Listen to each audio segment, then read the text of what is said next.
네, 우리 함께 말씀을 보시겠습니다. 창세기 9장 1절부터 7절까지 말씀 우리 저와 여러분 교독으로 읽어 나가도록 하겠습니다. 창세기 9장 1절부터 제가 읽습니다.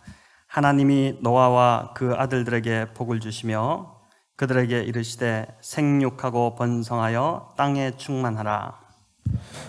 짐승과 공중의 모든 새와 땅에 기는 모든 것과 바다의 모든 물고기가 너희를 두려워하며 너희를 무서워하리니 이것들은 너희의 손에 붙였음이니라.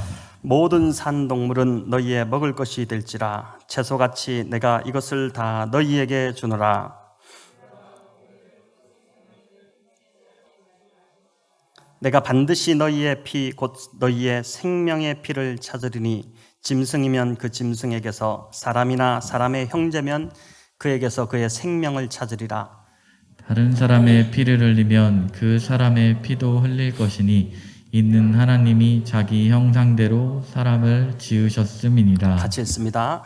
너희는 생육하고 번성하며 땅에 가득하여 그 중에서 번성하라 하셨더라. 아멘.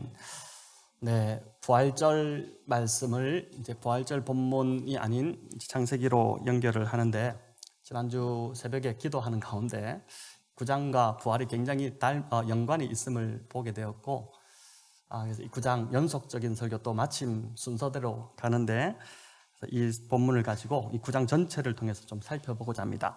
오늘 이제 노아 언약과 부활의 삶인데, 여러분 오늘은 이제 우리 주님이 사망 권세를 이기시고 부활하신 부활주일입니다. 설교 본문으로 창세기 9장 앞부분만 읽었지만 창세기 9장 전체를 통해서 부활을 믿는 저와 여러분이 살아야 할 이 부활의 삶이 어떠한 모습인지 이제 그것을 좀 살펴보고자 합니다.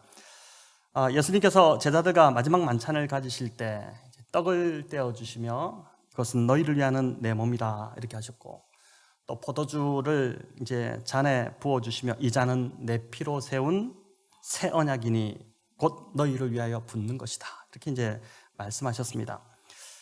주님께서 우리를 위하여 살과 피를 주셨다는 것은 곧 생명을 주셨다는 것을 의미합니다.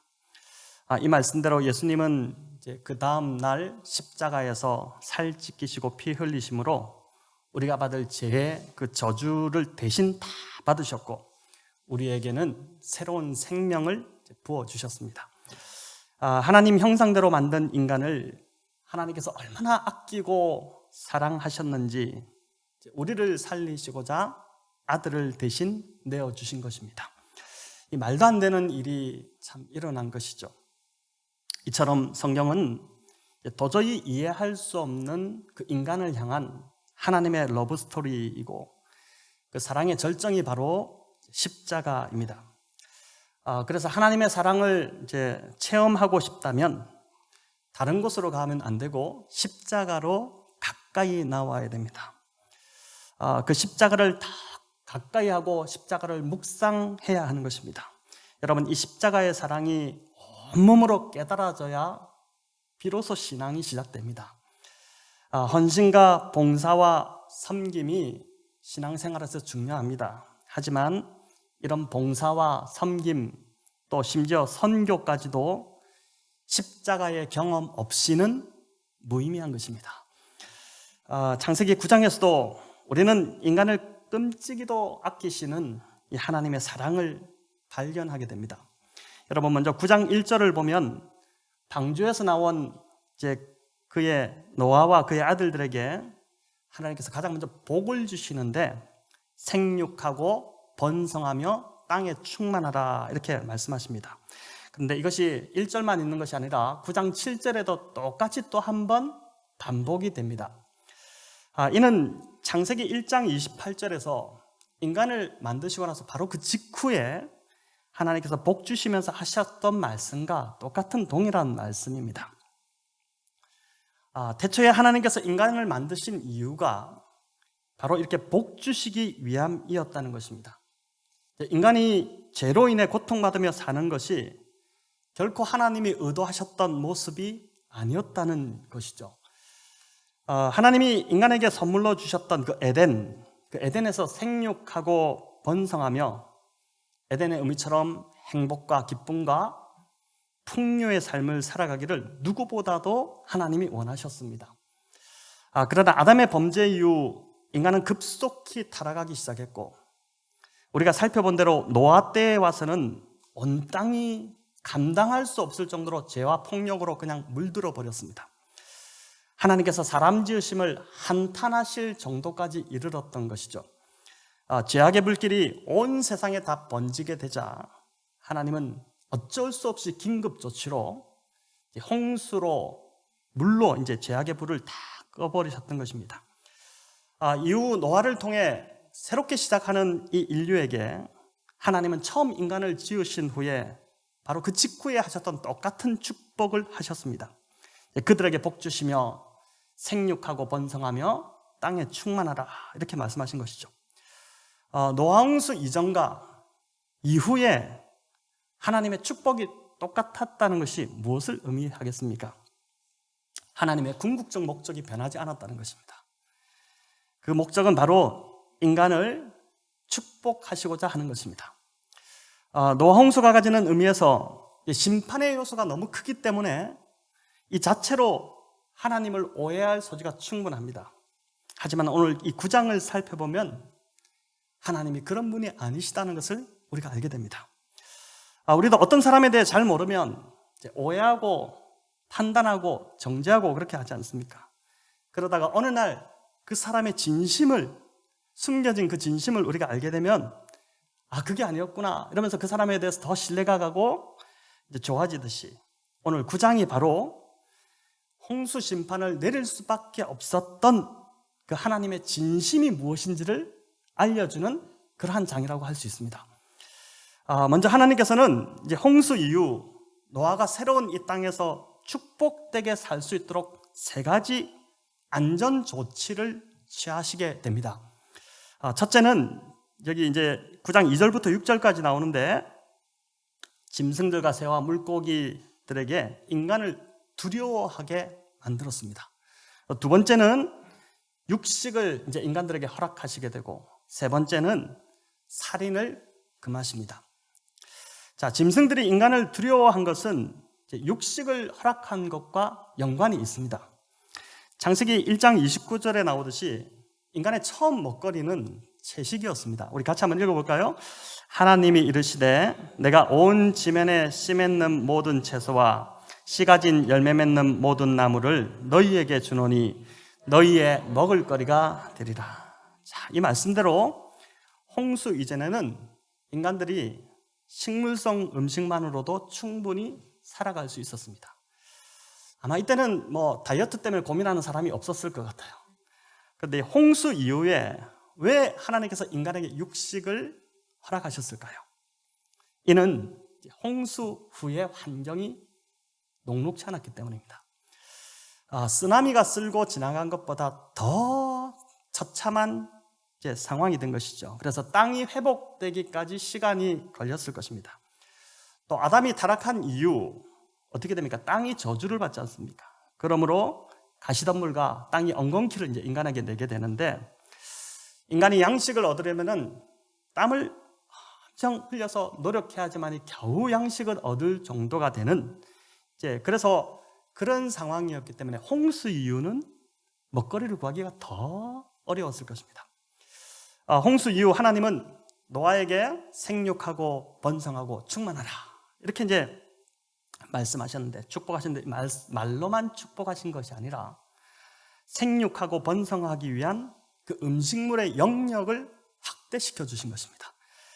또 7장에 보면 방주에 실은 동물들 나오는데 어떻게 합니까? 정결한 것은 암수 몇 쌍씩요? 7쌍씩. 부정한 것은 2쌍씩, 암수 2쌍씩 실으라, 이렇게 되죠. 정결한 짐승을 정말 필요 이상으로 왜 이렇게 7쌍씩 배에 실게 했을까? 이것은 홍수 이후 제사를 위한 용도의 짐승이기도 하지만은 인간에게 먹거리를 바로 나오자마자 없지 않습니까? 먹거리를 제공하기 위한 하나님의 배려였다고 볼 수 있습니다. 자, 그런데 문제는 이제 인간들이 갑자기 동물들을 잡아먹지 않다가 갑자기 잡아먹기 시작하면 동물도 이제 생존 본능이 있기 때문에 사나워져서 이제 공격을 하지 않겠습니까? 그렇게 되면 인간이 위험에 처할 수 있으니 그 전에 미리 하나님께서 동물들에게 인간을 두려워하도록 만드신 것입니다. 자, 이것만 보더라도 하나님께서 인간을 얼마나 끔찍이 사랑하고 계시는지를 보게 됩니다. 그런데 하나님께서 육식을 허락하시되 조건을 답니다. 짐승을 먹되 절대 피째 먹지 말라, 이렇게 한 것이죠. 그 이유는 여기 나오는데 피가 곧 생명을 나타내기 때문입니다. 피를 먹지 말라는 것은 그 생명을 먹지 말라는 것입니다. 이는 하나님께서 인간의 생명을 소중히 여기듯이 하나님이 만드신 이 동물들의, 짐승들의 생명도 하나님이 굉장히 소중히 여기고 계시다는 것이죠. 인간으로 하여금 이 홍수 이후에 식량을 구하는 고생, 그것을 덜어주기 위해서 동물성 섭취를 허락하신 것이지만, 그렇다고 이 짐승의 생명을 경시해서 필요 이상으로 짐승을 함부로 죽이지 말라는 그 이제 명령을 주시는 것입니다. 자, 노아 시대에 이런 금지 사항들이 없었다면 어떻게 됐을까요? 생각해 보니까 동물들은 얼마 못 가서 완전히 그냥 씨가 마르는, 이 땅에서 다 사라져버리는 그런 일들이 일어나지 않았겠습니까? 왜냐하면 오늘날도 많은 이런 밀렵들을 금함에도 불구하고 인간들에 의해서 정말 수많은 동물들이 희생을 당하고 있기 때문입니다. 그런데 짐승의 피만이 아니라 하나님은 더 엄격히 사람의 피는 절대 안 된다는 것을 이제 여기에 명령을 주시는데, 우리 6절 같이 한번 읽어보겠습니다. 다른 사람의 피를 흘리면 그 사람의 피도 흘릴 것이니 이는 하나님이 자기 형상대로 사람을 지으셨음이니라. 자, 인간이 식재료로 짐승을 자꾸 잡아 죽이다 보면 점점 이제 잔인해져서 사람도 쉽게 죽일까 싶어가지고 이런 엄한 금령을 내리신 것이죠. 노아 시대 홍수 심판이 임하게 된 주된 이유도 무엇이었습니까? 바로 폭력이 난무함으로 사람들을 쉽게 죽이는 일들이 아주 이제 극심했기 때문입니다.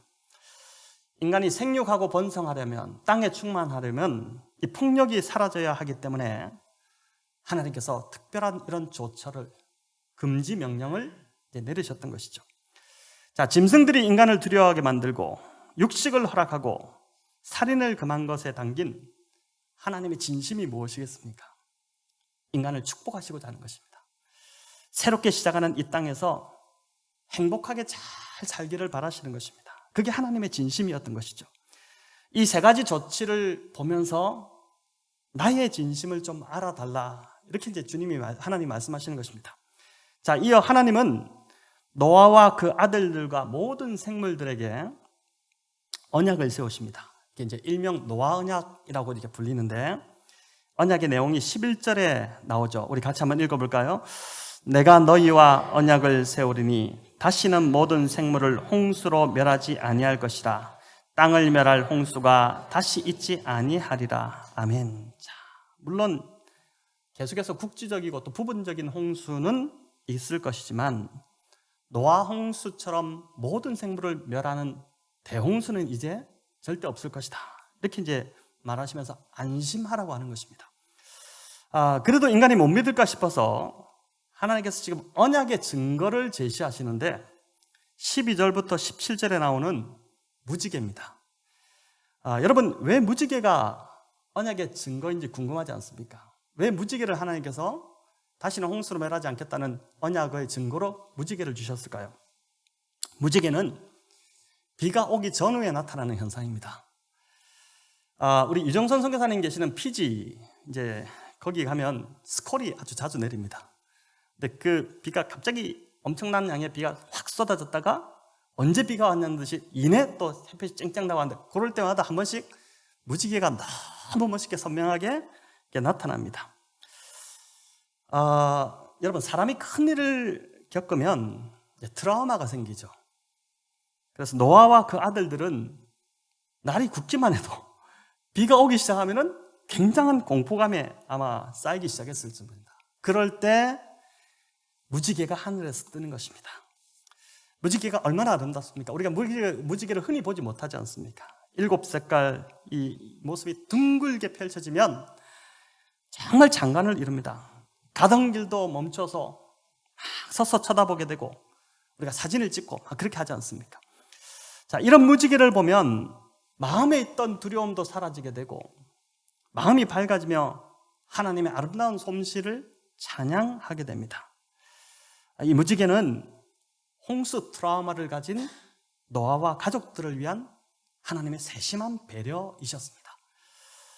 다시는 홍수로 사람을 멸하지 않겠다 그렇게 하시면서 그 증거로 다른 것들을 제시할 수도 있었지만 하나님께서 이런 아름다운 무지개를 그 증거로 삼으시면서 인간 안에 있는 그 긴장감 또 두려움 이걸 완전 무장해제시켜 버리시고 무지개를 보고 안심하라고 그 무지개를 띄워주셨던 것입니다. 이 얼마나 인간을 향하신 하나님의 세심하고도 따뜻한 배려입니까? 이어 이제 보면 18절 19절은 노아의 세 아들로부터 사람들이 온 땅에 퍼졌다는 이야기를 하고 있습니다. 그런데 노아의 이 세 아들을 언급하는데 특이한 점이 보입니다. 우리 18절 같이 한번 읽어보겠습니다. 방주에서 나온 노아의 아들들은 셈과 함과 야벳이며 함은 가나안의 아버지라. 자, 여기 보면 셈과 야벳과 달리 함에 대해서는 뭐라고 합니까? 가나안의 아버지다. 이렇게 설명을 붙이죠. 그런데 이 구절만 그런 것이 아니라 뒤에 22절도 보면은 함을 가나안의 아버지 함 이렇게 하고 있고 25절, 27절도 함이 저주를 받는 것이 아니라 가나안이 저주를 받습니다. 아니 셈과 야벳도 후손들이 있었을 텐데 왜 유독 함만 자신의 이름이 아닌 이 아들 가나안의 이름으로 언급을 하고 있는 것일까요? 가나안은 이 창세기 10장 6절을 볼 때 장남이 아닌 막내로 나옵니다. 우리 10장 6절 보면은 이렇게 돼 있죠. 함의 아들은 구스와 미스라임과 북과 가나안이요. 자, 이 순서가 보통 태어난 순서로 기록하기 때문에 가나안은 함의 넷째 아들입니다. 장남도 아닌 막내를 왜 이렇게 부각시키고 있는 것일까요? 창세기 10장과 11장의 족보를 보면 어느 정도 이해가 되기 시작하는데 우리가 이제 앞으로 살펴보겠지만 노아의 세 아들 중에 함, 또 셈, 야벳은 이후 성경 역사에서 크게 중심에 서지 못하고 셈의 계보를 이렇게 조금 속하게 되는 것을 보게 됩니다. 한편 셈의 계보는 이제 10장에도 나오고 10장이 이제 노아의 아들들의 계보인데 10장에도 나오고 11장에 가면 더 자세히 나옵니다. 여러분 그 이유가 무엇일까요? 이 셈의 계보를 통해서 이 셈의 후손을 통해서 아브라함이 나오기 때문입니다. 아브라함이 셈의 후손이고 이 아브라함을 통해 믿음의 역사가 시작되죠. 창세기가 그렇게 이어가는데 아브라함, 이삭, 야곱, 요셉 이렇게 이어갑니다. 그리고 이스라엘 민족이 시작되고 이 셈의 계보를 타고 누가 오십니까? 예수 그리스도께서 이 땅에 오시는 것입니다. 자, 반면에 성경 역사에서 또 하나의 중심되는 계보가 있는데 바로 함의 넷째 아들 이 가나안의 계보입니다. 함의 아들들 중에서 아들이 4명인데 그 중에서 막내 가나안이 가장 번성한 후손을 이루게 됩니다. 나중에 더 살펴보겠지만 이들이 얼마나 번성하게 되었든지 이들이 사는 땅을 가리켜서 가나안이라고 불렀습니다. 이 가나안 땅입니다. 아모리족을 포함한 그 정복전쟁에서 나타나지 않습니까? 가나안에 살던 7족속, 가나안 7족이라고 불리는 그 모든 족속들이 다 이 가나안의 후예들인 것입니다. 홍수 전에는 창세기 4장의 이 가나안의 계보와 창세기 5장의 그러니까 4장의 가인의 계보와 또 창세기 5장의 경건한 후손 셋의 계보가 대조를 이루었다면은 홍수 이후에는 셈의 계보와 이 가나안의 계보가 대조를 이루는 것입니다. 그래서 함이 아닌 가나안이 대표되는 이름으로 이제 올라오는 것이죠. 자, 이제 20절에서 27절은 노아의 실수 그리고 그 노아의 실수를 대하는 아들들의 태도를 이제 기록하고 있는데 홍수 이후 노아가 포도나무를 심죠.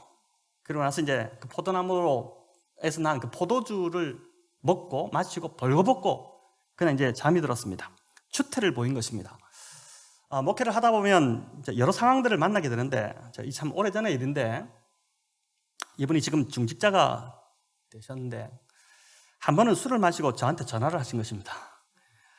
제가 보니 술을 꽤 많이 마셔서 저는 무슨 말을 하는데 전화 속에서 무슨 말을 하는지 모를 정도로 주정을 부렸습니다.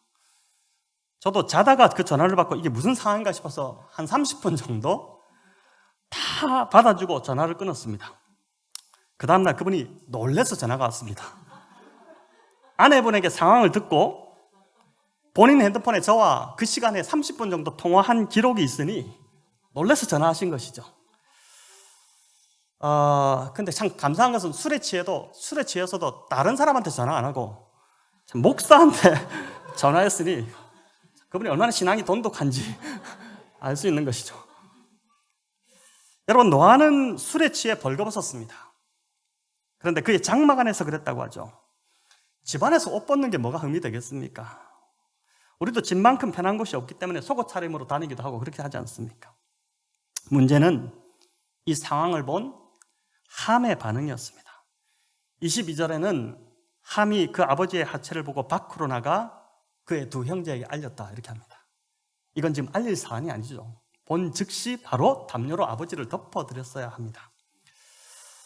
22절을 히브리어 원어로 이렇게 보니까 함이 진짜 문제가 있구나라는 것을 보게 되는데, 아버지의 하체를 보았다 할 때 이 보다라는 히브리어가 라하라는 단어인데, 잠시 이렇게 흘깃 본 것이 아니라, 우연히 본 것이 아니라 유심히 즐길 의도로 보다 이런 뜻입니다.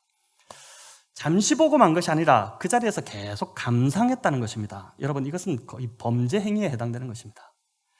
또 밖으로 나와 이 사실을 형제들에게 알렸다고 하는데, 이 알리다라는 히브리어 나가드라는 단어도 폭로하다, 광고하다, 떠벌리다 이런 뜻입니다. 반면 셈과 야벳은 어떻게 합니까? 이 소식을 듣고 바로 장막으로 들어가서 이게 옷을 가져다가 바로 들어가지 않고 뒷걸음질 쳐서, 아버지 그 수치를 안 보려고 한 거죠. 뒷걸음질 쳐서 가서 덮어드렸습니다. 셈과 야벳은 아버지의 수치와 허물을 가려주고 덮은 반면에 함은 들춰내고 떠벌린 것입니다. 여러분, 28절에 보면 노아는 홍수 후에 350년을 더 살았다 이렇게 되어 있습니다. 그 350년 동안 노아에게 얼마나 많은 사건과 이야기들이 있었겠습니까? 그런데 하필 이 한 이야기만 마지막 남기는데, 그 이야기가 왜 많은 이야기를 제쳐두고 굳이 노아의 이 실수의 이야기를 여기 싣고 있는 것일까요? 홍수 이후 새로운 생명을 얻은, 이 새 삶을 얻은 인간들이 앞으로 어떤 삶을 살아가야 하는지를 보여주기 위해서 언급하지 않아도 될 이야기를 굳이 여기에다가 기록을 하고 있는 것입니다. 즉, 홍수 전에는 서로의 허물을 들춰내고 정죄하고 서로 죽이고 잡아먹는, 그 노아 홍수 때 강포가 땅에 가득했지 않습니까? 그런 삶을 살았겠지만 이제 홍수 후에는 어떻게 해요? 허물을 가려주고 덮어주는 삶을 살아야 된다는 것입니다. 왜 그래야 합니까? 그 이유는 홍수 후에 인간에게 새 생명을 주신 하나님이 바로 그런 성품을 지니신 분이기 때문이라는 것입니다. 여러분, 홍수 이후에 이제 누가 이 땅을 영적으로 끌어갑니까? 셈의 후손들입니다. 바로 허물을 가려주는 삶을 사는 자손들이 이 땅을 이끌어간다는 것을 보여주는 것이죠. 자, 하나님이 바로 이런 성품을 가지신 분이다라는 것인데, 창세기 3장에서 하나님은 범죄한 아담과 하와에게 어떻게 합니까? 심판을 선언하시죠. 비록 심판을 선언하셨지만은 가죽옷을 지어서 그들의 수치를 가려주셨습니다. 또 오늘 본문에서도 보았지만 범죄한 인간이라도 그들이 다시 회복되어 잘 살기를 바라는 것, 그게 하나님의 진심입니다. 그래서 짐승들이 인간을 두려워하게 만들고 홍수 먹거리를 구하기 힘들 걸 아시고 짐승의 고기로 배를 채울 수 있도록 배려하신 것입니다. 또 비로 인한 트라우마, 비만 오면 무서워할까 싶어서 그 인간을 불쌍히 여기셔서 감탄을 자아내는 이 무지개를 언약에 그렇게 주실 정도로 하나님이 정말 세심하고 따뜻하게 배려하는 분이시라는 것을 보여주는 것이죠. 바로 이런 분이 우리 하나님 아버지시라는 것입니다.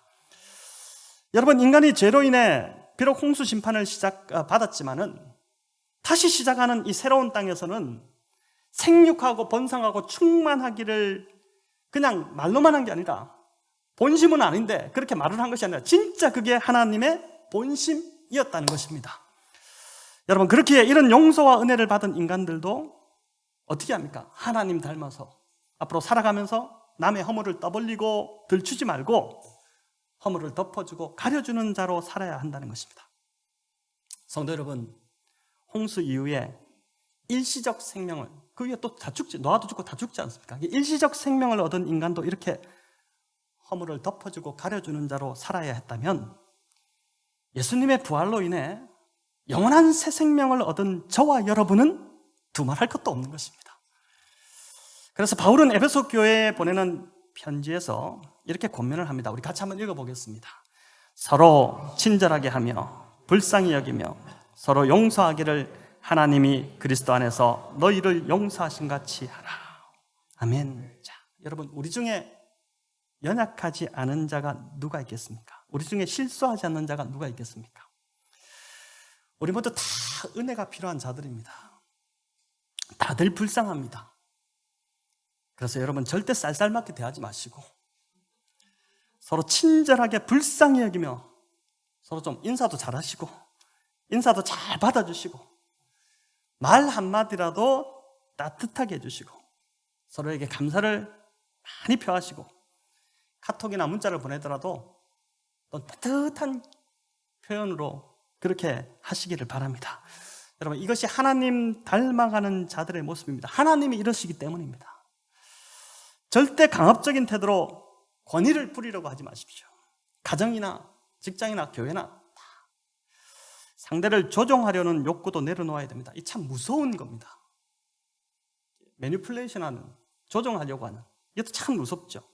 타락한 재성을 가진 인간은 자꾸 내가 높아지려고 하고 자꾸 드러나려고 하고 상대를 보면 자꾸 판단하려고 하고 정죄하려고 합니다. 그러나 이것은 홍수 이전의 사람들이 가졌던 태도라는 것을 기억하시기 바랍니다. 지난주 큐티 말씀이었던 요한복음 13장에는 새 계명이 나옵니다.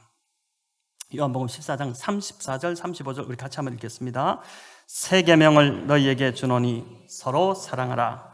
내가 너희를 사랑한 것 같이 너희도 서로 사랑하라. 너희가 서로 사랑하면 이로써 모든 사람이 너희가 내 제자인 줄 알리라. 아멘. 여러분, 서로 사랑하라는 이 계명은 구약 레위기에도 그렇고 구약에 여러 군데 있습니다. 그런데 예수님께서 왜 이걸 새 계명이라고 하셨을까요?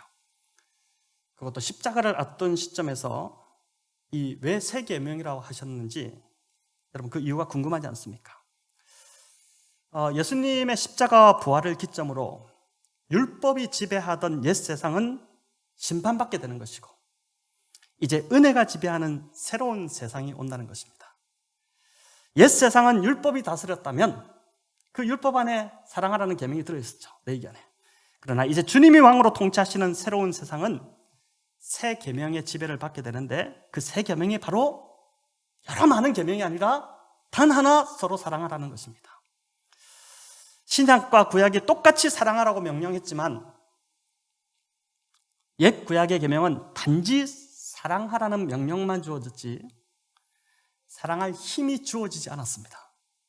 그러나 새 계명은 사랑할 힘이 주어진 계명입니다. 여러분, 34절을 다시 한번 보십시오. 새 계명을 제가 읽어볼게요. 새 계명을 너희에게 주노니 서로 사랑하라. 내가 너희를 사랑한 것 같이 너희도 사랑하라. 뭐라고 합니까? 내가 너희를 사랑하고 한 것 같이 너희도 사랑하라. 이렇게 합니다.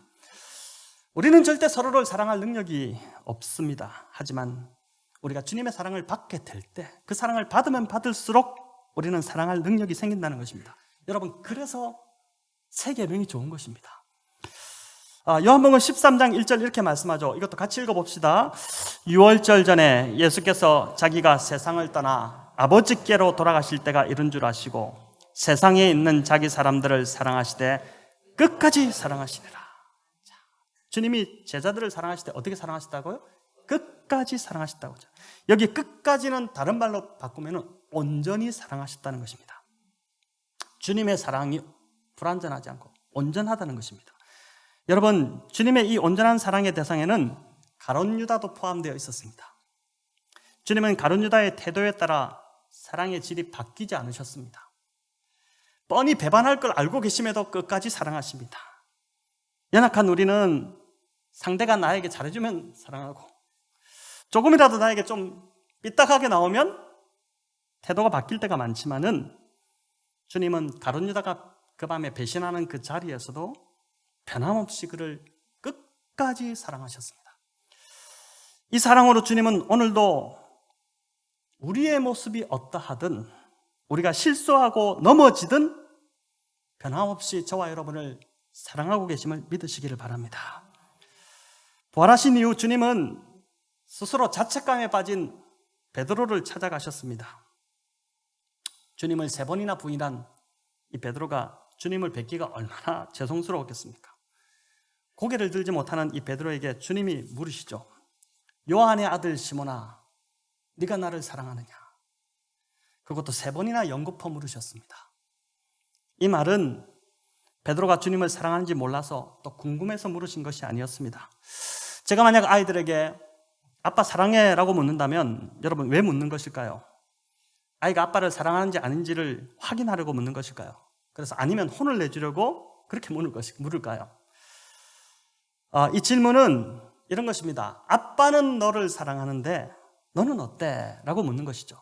그러니까 아이가 저를 사랑하는 것에 초점이 있지 않고 아빠인 제가 아이를 사랑한다는 그 마음을 전해주고 싶어서 묻는 질문입니다. 주님의 마음이 바로 이 마음이셨습니다. 실패한 베드로가 그대로 주저앉는 인생이 되기를 주님이 절대 원치 않으셨습니다. 그게 마음이 너무 쓰이셨습니다. 다시 일어서기를 바라셨습니다. 그래서 갈릴리로 찾아가신 것입니다. 베드로 그 특유의 씩씩함, 엉뚱함, 때로는 그런 모습으로 주님의 사명을 감당하는 자로 다시 일어서기를 바라신 것입니다. 그래서 주님이 베드로에게 3번이나 물은 이 질문은 질문이 아니라 주님이 베드로를 표현할 수 없을 정도로 3-4번이면 완전 숫자입니다. 내가 완전하게 너를 사랑한다는 그 고백을 들려주신 것입니다. 너의 실패한 모습 때문에, 너의 그 배반 때문에 나의 사랑이 변하지 않았다는 것을 그 자리에서 알려주시는 것입니다. 나의 사랑은 끝까지 사랑하는 온전한 사랑이라는 것입니다. 사랑하는 성도 여러분, 이제 말씀을 맺고자 하는데 부활의 주님이 지금 이 자리에 함께 계심을 믿으시기 바랍니다. 그 주님이 베드로처럼 실패한 자 같은 저와 여러분에게 지금 들려주시는 그 음성을 좀 들으시면 좋겠습니다. 내가 끔찍이 사랑하는 나의 딸아, 너를 향한 나의 사랑이 변함이 없단다. 내가 어떤 모습이 되더라도, 내가 어떤 실패의 자리에 있더라도 나는 너를 끝까지 사랑할 거다. 그리고 내가 너를 책임질 거다. 사랑하는 아들아, 또 딸아, 내가 너를 반드시 축복할 것이고 너로 하여금 잘 되게 하고 잘 살게 할 것이다. 이것이 너를 향한 나의 진심이다. 성도 여러분, 이제 부활의 주님이 주시는 그 사랑의 음성을 우리 각자가 좀 듣는 시간을 갖고자 합니다. 신앙은 결코 무엇을 추구하고 이루는 것이 아닙니다. 여러분 착각하시면 안 됩니다. 신앙은 계속해서 하나님이 나를 사랑하고 계신다는 그 사실을 알아가고 깨닫고 경험하는 것입니다. 그리고 그 사랑을 필요한 자에게 다시 흘려보내는 것, 그게 바로 참된 신앙입니다. 주님의 이 뜨거운 사랑이 이제 부활의 삶을 계속해서 살아가기로 다짐하는 우리 모든 성도님들에게 함께 하시기를 우리 주님의 이름으로 축원합니다.